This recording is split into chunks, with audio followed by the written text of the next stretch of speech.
Hello, everybody. It is Thursday in Pittsburgh, Pennsylvania. My name is Adam Bittner, assistant sports editor for multimedia at the Pittsburgh Post-Gazette, joined by Paul Zeise, our Post-Gazette sports columnist, to talk about Pitt-Notre Dame, the big game down at Acrisure Stadium this weekend. The Panthers hosting College Game Day for the first time in 20 years down on the North Shore. So I'm excited, really excited, Paul. We don't get enough of these college football weekends in Pittsburgh to talk about the local team, but we have one this weekend, so I'm excited to dig into it with you. Before we do, just want to remind you that the show is presented by FanDuel.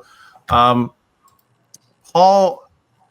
Pat Narduzzi created quite the stir this week where he said, no, this isn't a must-win game because it doesn't count in the ACC standings. And that is the path that we want to take toward our goals, is win the ACC. So we can lose this game 103-0 or whatever, and it doesn't change that they could still beat Georgia Tech, Miami, and win the ACC title game and then make it to the college football playoff.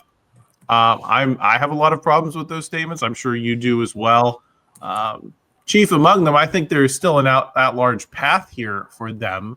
If you beat Notre Dame, if you beat Georgia Tech and Miami and somehow don't get into the ACC title game because of these tiebreakers, you need this win to possibly be an at-large team in the CFP. But beyond that, Paul, I would like to kind of take this angle with the conversation.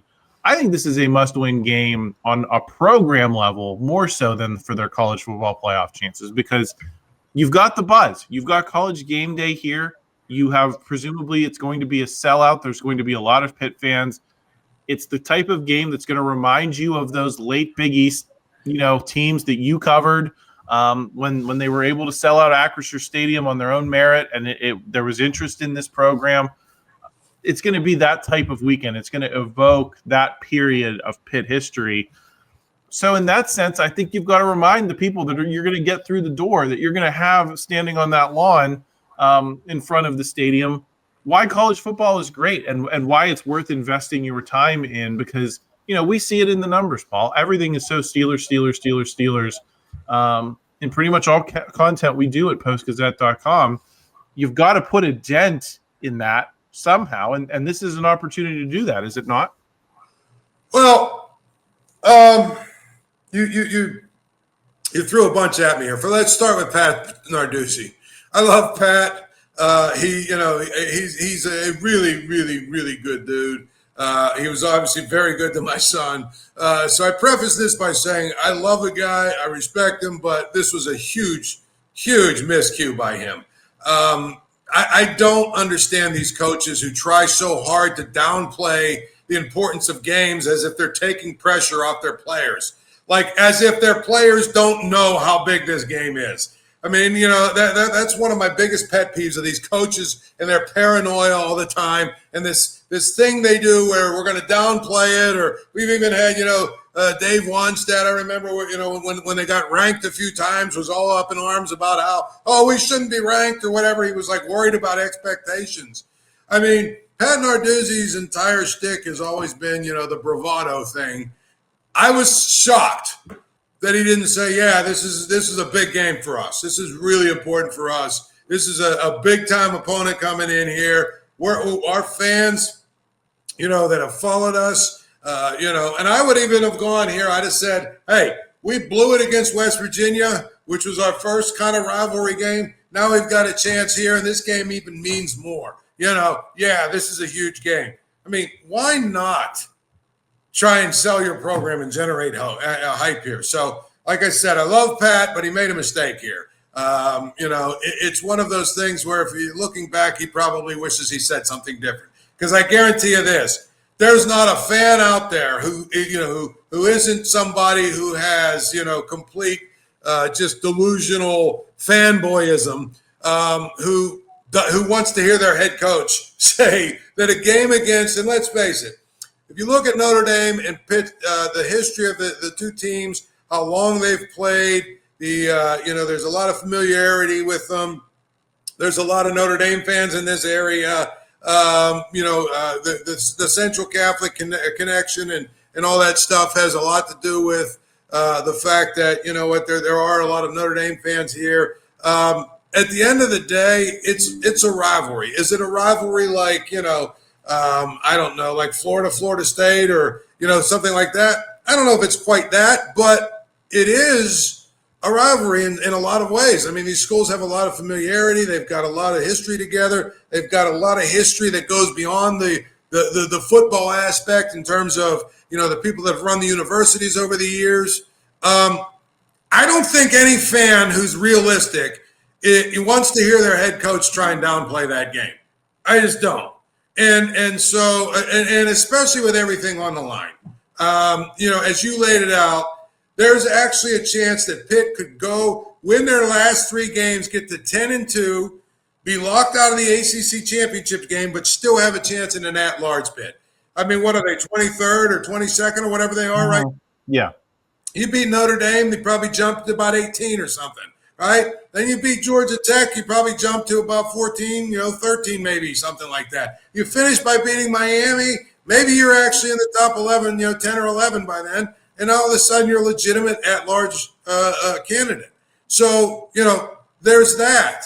I know some people were like, well, if they lose this game and then they go on to win the ACC, they could actually be ranked behind the 5 champions and the 2 group of 5 champions and all that crap, and maybe they win the ACC and they get locked out. I don't believe that would happen. They could lose to Notre Dame. I think they beat Georgia Tech and Miami back-to-back and then go out and win in the ACC championship game against, somebody that's probably going to be ranked. 3 ranked wins in a row. They'll be ranked high enough where they, if they're champions, they'll get into the field. I just think that for all they're trying to do and for what he's trying to do as a program. And let's face it, there have been a number of games where Pitt has had the whole entire country watching them, right? One of those moments where you got everybody watching you, and for the most part, Pitt's fumbled them, Now, I know they beat Clemson the one year, and they beat, Penn State, I guess, the year Penn State was, I think, actually won the Big Ten. They've had a couple of moments like that, but you know what? Neither of those games really meant a whole lot. I remember 2003. They had a chance against Miami, if you remember, or sold out Heinz Field. Larry Fitzgerald, Heisman on the line, and they absolutely just messed the bed, right? It was an embarrassment. They got killed. Probably cost Fitzgerald his Heisman.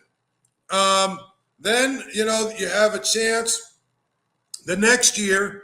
They have a chance in the Fiesta Bowl against undefeated Utah with Urban Meyer coaching them, right? Everybody watching because they want to see if Utah can finish undefeated and then make the case for national champions. I was at the game. It was the Fiesta Bowl. You know what I mean? I was eating Doritos and tortilla chips 5 minutes into the game because it was over, okay? Then a few years later, you have a chance. You're playing against Cincinnati, out at Cincinnati. It's not the game here. It's out at Cincinnati. You have a chance to win the game. All you got to do is win the game. Or the next week, win at Connecticut, and you win the Big East. And you lose to Cincinnati by 7, and then you go up to Connecticut, and you lose a game where I have no idea how they lost the game. They win that game, they win the Big East, they go to the BCS. And then the next year, of course, is the famous Cincinnati game, right? The famous Cincinnati game. Where everybody watching, you win, you go to the Sugar Bowl. You win the Big East. You're up 21 points on your home field, and you manage to lose the game. So they've had opportunities over the course of time to win, I guess the next moment, my son was on the field. They're at the ACC championship game against Trevor Lawrence and Travis Etienne and Clemson, but nobody expected them to win that game, and they got destroyed in that game. But then what was it, a year or two later, the Kenny Pickett game, they finally go out and win a big game like that. So Pitt has been sort of a team that disappoints their fans far more often than they don't. And frankly, this is the kind of game, if you win it, it sort of validates your 5-game winning streak. And so yes, it's a huge game for them. Yeah, and yeah, like I said, I think it's not so much with your core fans. It's big with getting anyone else in town to pay attention. And you and I are going to pay attention because we love college football. And there's just some people in the region that feel that way. But there's a lot of people that save their football for Sunday. And this is the game you have to win to maybe make them reevaluate things. Paul, let's talk about the game itself. Notre Dame, I believe, is an 11.5-point favorite, according to our friends at FanDuel.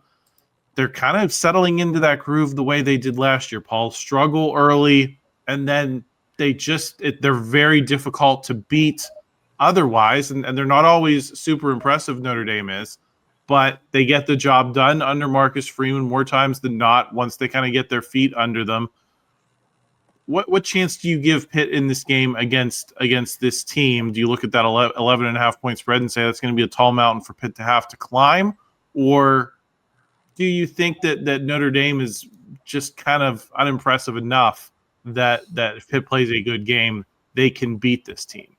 Yeah, and I've seen the number as high as 12.5, which I guess I get it because it's Notre Dame and you're trying to, people are going to bet on Notre Dame. This is how it is. It's one of those teams that people bet just sort of blindly on because they're Notre Dame. But 12.5 seems like a lot of points, Adam, or 11.5 seems like a lot of points, depending on what, obviously at FanDuel it's 11.5. I've seen it as high as 12.5. My point is that seems like a lot of points. Like, I'm not saying that I'm going to lay down a few chocolate chip cookies on this game, but if I were, I would absolutely take those points. Absolutely take plus 11.5 or 12.5. If I could get it at 12.5, I would probably take even more, put even more chocolate chip cookies on it.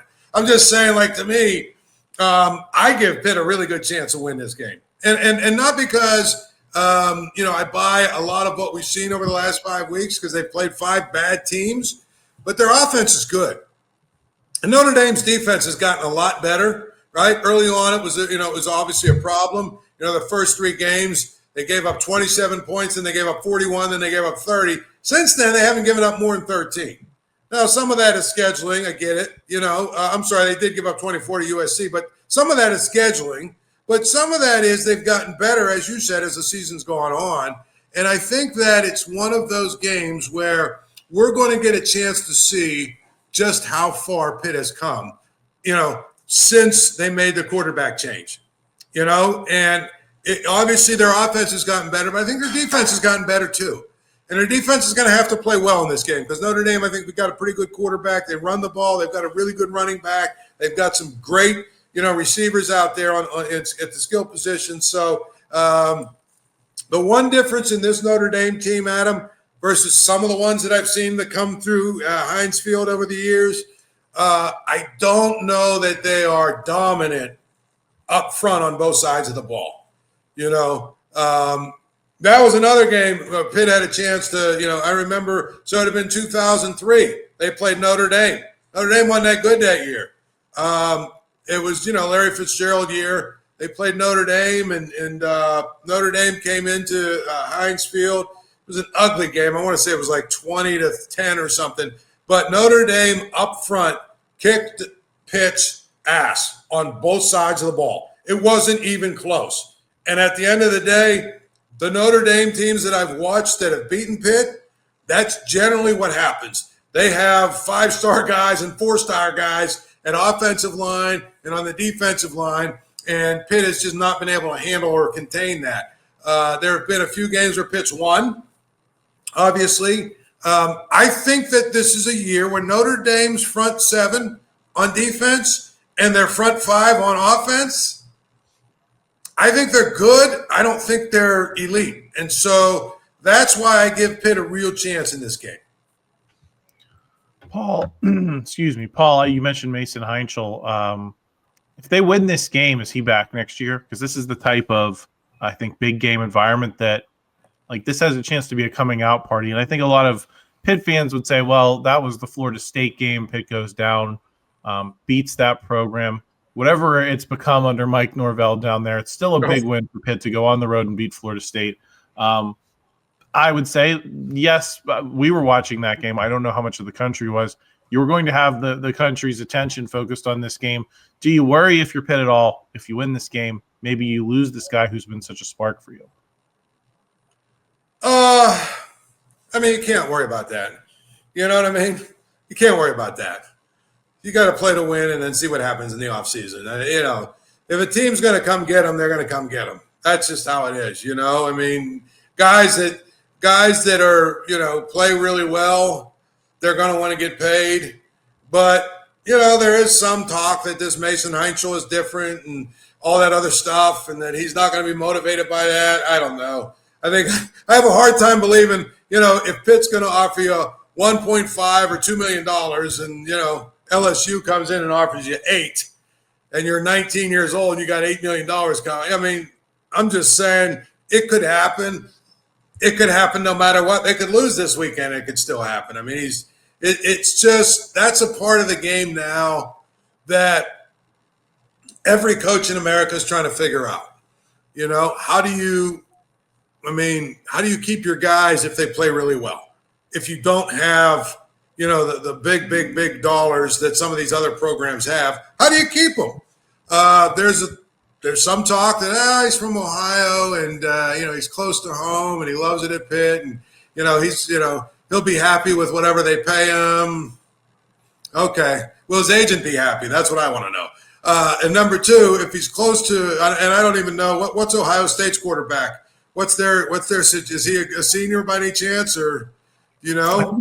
I think he's a junior. That's all I'm saying. I think he has a year after this. Okay, well then I was going to say, like, what if Ohio State or Michigan needs a quarterback? You know what I'm saying? Forget about the SEC. All I'm saying is he might get stolen, and if he does, it's a part of it, you know. But I'd much rather him play really well and win the game and worry about the offseason in the offseason.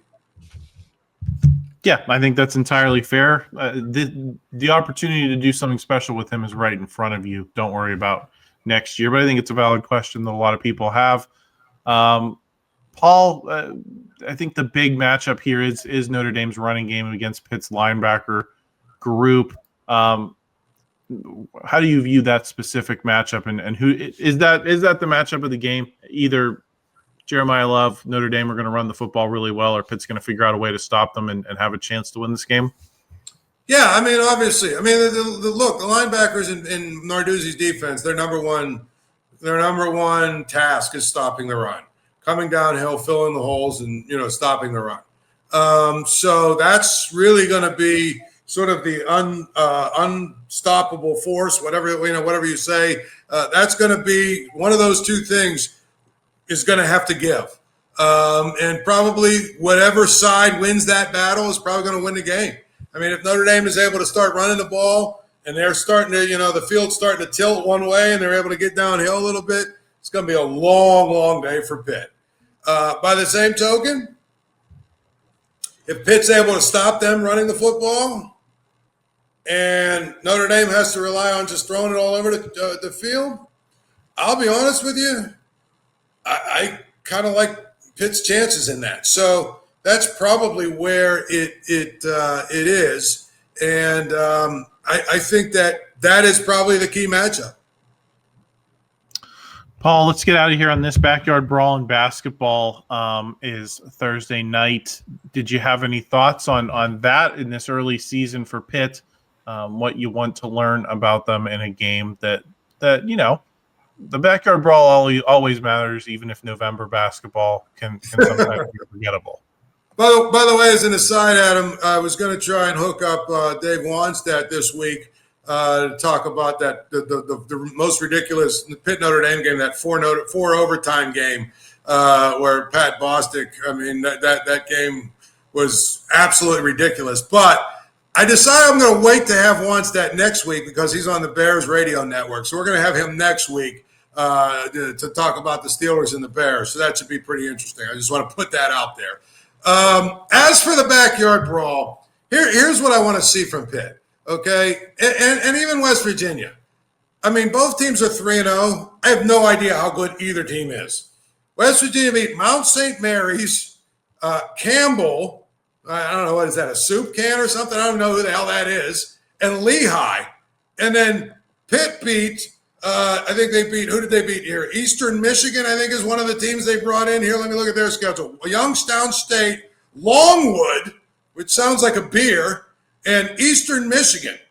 I mean, I have no idea how good either team is. I'll be honest with you. I think Pitt, they've got some interesting pieces they brought in. They've got some size. They've got the Sayupa kid from Australia who is sort of like a bull in a china shop. They've got some big guys. Obviously, I think, DeMarco Minor, their little point guard is pretty fun to watch.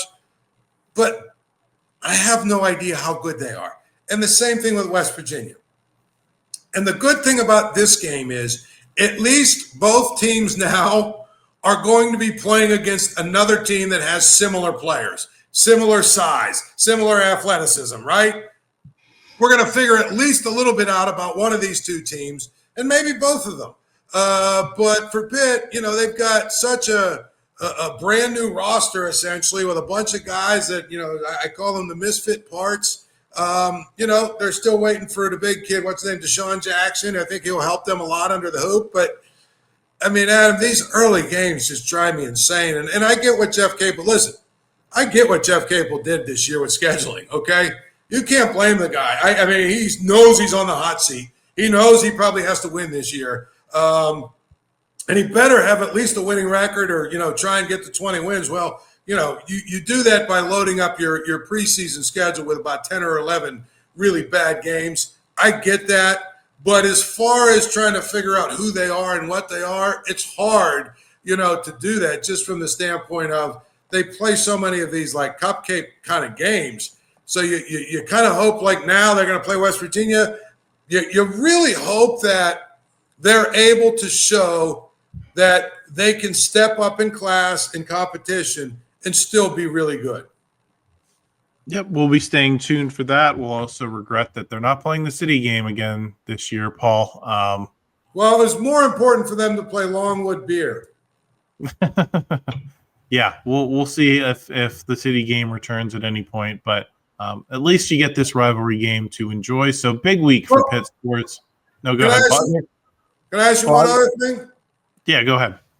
Because they do have another rivalry game coming up, and you're a Penn State guy. Well, that is true. How are the Knicks this year in basketball? Will that be an interesting game? I believe they were picked last in the Big Ten, Paul. So, yeah, I think their goal is to make the Big Ten tournament because now you don't do it automatically. You got to be in the top 14. They weren't last year. They missed the Big Ten tournament. So the bar keeps getting lower, Paul, for Penn State basketball. Before it was, can you make the NIT most years? Now you're just trying to make your own conference tournament. So I don't know how much we're going to learn from. We might learn a lot more about Penn State than we will about Pitt in that game. So they got that talented freshman, Caden Mingo. He's been, as advertised, I think he's the highest rated recruit in program history. But again, I've also seen all these videos of Rick Pitino saying, I won't even look at high school kids. So what does it mean that Penn State's getting high school kids now, finally, after to your Mason Heintschel point, if the kid's good, he's going to be at Kentucky next year. Exactly. So, yeah, Penn State's a great option as a freshman if you can't go to any number of these other schools. I don't know if he's got better options at the end of this year, whether that'll be the case still. But, it's good that they're playing Pitt and Penn State in hoops because especially I liked what they were doing for a while there under Kevin Stallings, Pat Chambers. They played some games over in New York City and Philadelphia and said, we both need to recruit these territories.